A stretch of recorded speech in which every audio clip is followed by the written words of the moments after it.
Hi കൂട്ടുകാരെ, ഇന്നത്തെ കപ്പ വേവിക്കുന്നതിൻ്റെ ഒരു വീഡിയോ ആണ്. ഞാൻ നേരത്തെ ഇട്ടിട്ടുണ്ട് കപ്പ ബിരിയാണിയും അല്ലാതെ മീൻകറിയുടെ കൂടെ കഴിക്കുന്നതിൻ്റെ റെസിപ്പീസുമൊക്കെ. ഇത് ഞാൻ തനിയെ കപ്പ കുറച്ച് സൺഡേയിൽ കിട്ടിയിരുന്നു, അപ്പോൾ അതൊന്ന് വേവിക്കാൻ. അപ്പോൾ ഞാൻ ആദ്യമേ അതൊന്ന് കഴുകി ഒരു 2-3 വെള്ളത്തിൽ നല്ലതായിട്ട് വൃത്തിയാക്കി വെച്ചിട്ടുണ്ട്. ചെറിയൊരു ഷേപ്പിലാണ് അരിഞ്ഞെടുക്കേണ്ടത്.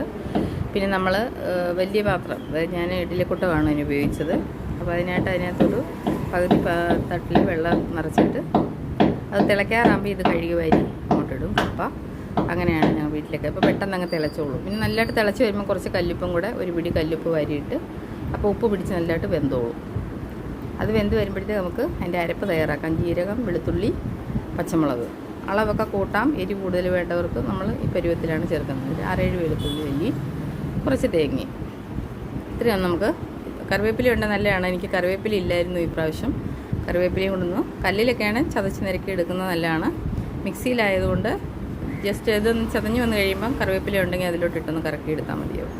ഈ പരുവത്തിൽ നമ്മൾ ഇത് അരച്ചെടുത്തിട്ടുണ്ട്, അവിടെ വയ്ക്കാം. ഇനി നമ്മൾ കപ്പയ്ക്ക് ഉപ്പെല്ലാം ഇട്ട് കഴിഞ്ഞ് നല്ലതായിട്ട് വെന്ത് വരുമ്പോൾ ഊറ്റിയെടുക്കാം. ഒരു കപ്പ മാത്രം ശകലം വേവ് കൂടുതലുണ്ടായിരുന്നു, അതുകൊണ്ട് ഞാൻ കുറച്ചുകൂടെ വേവിക്കുകയാണ്. നല്ലതായിട്ട് വെന്ത് കഴിയുമ്പോൾ ഊറ്റിയെടുത്ത് ഒന്ന് അടുപ്പിലോട്ട് വെച്ചിട്ട് ചെറിയ തീയിൽ ഒന്ന് ആവി വരുന്ന പരുവത്തിൽ നമ്മൾ ഈ അരപ്പും കൂടെ അതിൻ്റെ കുറച്ചൊന്ന് മാറ്റി വെച്ച്, ഈ കപ്പ കുറച്ച് നീക്കി വെച്ച് ഈ അരച്ച് വെച്ചിരിക്കുന്ന കൂട്ട് അതിലോട്ട് ഇട്ടൊന്ന് മൂടി ഒരു സെക്കൻഡ് ഒന്ന് ആവി കയറ്റണം, പച്ചക്കിടാൻ വേണ്ടിയാണ്. പിന്നെ നമ്മുടെ ഒരു കറക്റ്റിന് ആ അരപ്പിനും ഇതിനും എല്ലാം കൂടെ വേണ്ട ഒരു 1/2 സ്പൂൺ ഉപ്പും കൂടെ ഞാൻ ചേർക്കും. അങ്ങനെയാണ് കപ്പ വേവിക്കാറ്. ഇതാകണ്ടോ, ഇങ്ങനെ ഇതുപോലെ കപ്പ നീക്കി വെച്ചൊന്ന് മൂടി ഒരു ശകലം ഒന്ന് അടച്ചു വെക്കണം കുറച്ച് നേരം.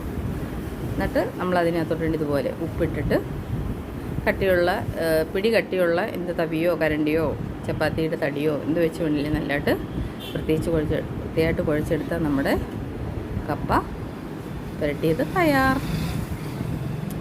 ഓക്കെ ഫ്രണ്ട്സ്, എല്ലാവരും വീഡിയോ കാണുന്നവർ ലൈക്ക് ചെയ്യും, സപ്പോർട്ട് ചെയ്യണം. Thank you.